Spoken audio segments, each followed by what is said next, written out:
Hello friends, welcome back to clear concept classes.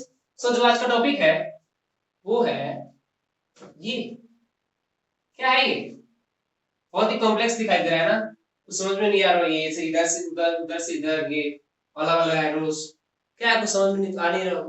देखिए जो ये है कार्बन साइकिल। क्या है कार्बन साइकिल? ये बहुत ही इंपॉर्टेंट टॉपिक है। बोर्ड्स में भी इससे क्वेश्चन पूछे जा सकते हैं और पूछे जाते भी हैं। अच्छे खासे क्वेश्चन पूछे जाते हैं।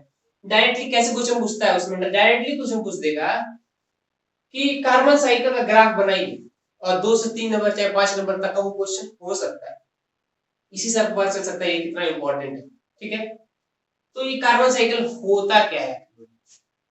ठीक है, तो carbon cycle is a process या is a series of chemical reactions by which all living organisms utilize carbon dioxide from air and then and chemical reactions do chemical reactions and again releases it back in air। मैंने क्या बोला, क्या बका मैंने, क्या बका कि carbon cycle है एक सीरीज ऑफ केमिकल रिएक्शंस है। केमिकल रिएक्शंस का एक सीरीज है, बारी बारी से होता है। उसमें क्या होता है, जो लिविंग ऑर्गेनिजम्स होते हैं जैसे प्लांट्स हो गए, वो क्या करते हैं, कार्बन डाइऑक्साइड को एटमॉस्फेयर से लेते हैं। ठीक है, कार्बन डाइऑक्साइड क्यों लेते हैं, क्योंकि उसमें कार्बन होता है। ठीक है, कार्बन डाइऑक्साइड को एटमॉस्फेयर में से लेते हैं, उसके बाद उसको यूज करते हैं अपने केमिकल रिएक्शंस के लिए, और उसके बाद उसको वापस एयर में छोड़ देते हैं। जहां से लिए वहीं से वापस छोड़ दिए, इसीलिए इसको कार्बन साइकिल बोलते हैं। कार्बन डाइऑक्साइड से लिए एयर में से और उसी में छोड़ दिए। ठीक है, और ये प्रोसेस है कार्बन साइकिल, मैंने इसमें दिखाया है। बहुत सिंपल है, देखने में बड़े थोड़ा हार्ड लग रहा है लेकिन बहुत ही सिंपल है। क्या है देखिए, सबसे पहला जो होता है, मैंने बताया ना, सीरीज है केमिकल रिएक्शंस का। सबसे पहला केमिकल रिएक्शन होता है वो है केमिकल रिएक्शन बाय ये है फोटोसिंथेसिस। ठीक है, क्या है, फोटोसिंथेसिस है। इसमें क्या होता है, जो प्रोड्यूसर्स हैं, प्रोड्यूसर्स मतलब प्लांट्स हैं, वो क्या करते हैं, एटमॉस्फेयर में से कार्बन डाइऑक्साइड को लेते हैं। एटमॉस्फेयर में से कार्बन डाइऑक्साइड को लेते हैं और फोटोसिंथेसिस की प्रतिक्रिया को निभाते हैं। फोटोसिंथेसिस में क्या होता है, वो अपना फाइनल प्रोडक्ट फूड बनाते हैं। कौन से ग्लूकोज और ऑक्सीजन।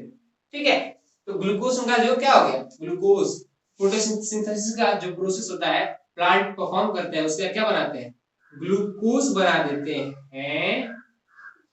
और प्रोड्यूसर्स को कंज्यूमर्स क्या करते हैं, खा लेते हैं। कंज्यूमर्स जैसे मान लीजिए ह्यूमन हो गए। ठीक है, कंज्यूमर्स को क्या करते हैं, प्रोड्यूसर्स खा लेते हैं। और ग्लूकोज में देखिए फॉर्मूला होता है C6H12O6, याद करना पड़ेगा। तो प्रोड्यूसर्स ग्लूकोज बनाते हैं और खुद के अंदर रख लेते हैं, और उसके बाद क्या होता है, उसी प्रोड्यूसर्स को कंज्यूमर खा लेते हैं। ठीक है, उसी प्रोड्यूसर्स को कंज्यूमर खा लेते हैं। देखिए यहाँ पे भी कार्बन है, यहाँ से कार्बन लिया, कार्बन यहाँ पे भी है, उसके बाद इसी कार्बन को कंज्यूमर्स भी खाते हैं और कंज्यूमर्स को डिकम्पोजर्स भी खा लेते हैं, जैसे समझिए बैक्टीरिया हो गया। उसके बाद डिकम्पोजर्स कंज्यूमर्स को खा लेते हैं।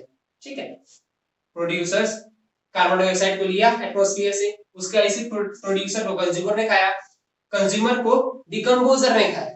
ठीक है, उसके बाद क्या होता है, देखिए रेस्पिरेशन होता है। क्या होता है, रेस्पिरेशन।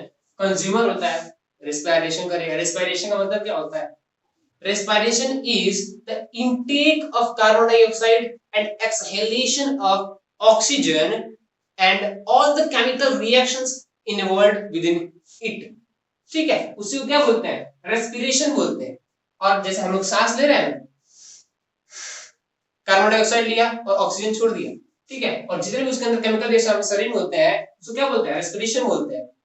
ठीक है, कंज्यूमर्स इसको परफॉर्म करते हैं और उसके बाद कंज्यूमर परफॉर्म करते हैं तो क्या करते हैं, कार्बन डाइऑक्साइड को रिलीज कर देते हैं।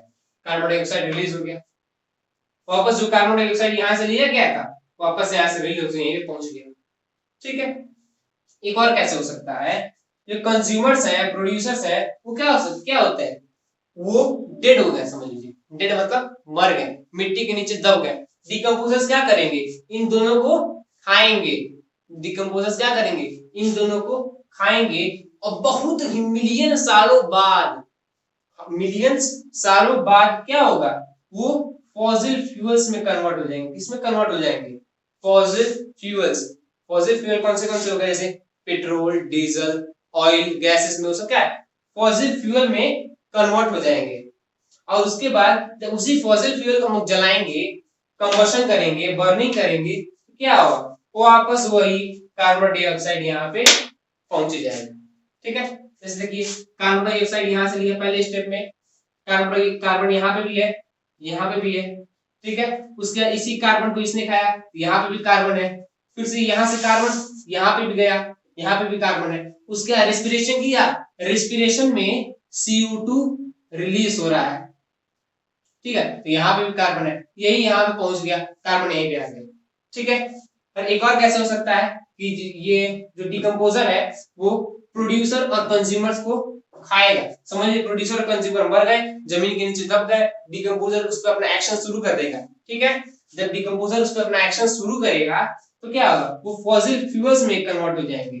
बहुत मिलियन सालों बाद क्या होंगे, फॉसिल फ्यूल्स में कन्वर्ट हो जाएंगे। फॉसिल फ्यूल्स कौन से हो गए, पेट्रोलियम हो गया, डीजल हो गया। ठीक है, सब फॉसिल फ्यूल्स हो जाएंगे। और जब उन फॉसिल फ्यूल्स को जब हम जलाएंगे तो क्या होगा, वापस वो जो जलता है वो कार्बन डाइऑक्साइड बनाएगा, कार्बन डाइऑक्साइड बनाएगा। तो यही कार्बन डाइऑक्साइड यहाँ पे आया और यहाँ से वापस एटमॉस्फेयर में पहुंच गया। देखिए, जहां से लिया था वहीं से वापस दे दिया। तो समझ में आया कार्बन साइकिल क्या होता है। ठीक है, धन्यवाद।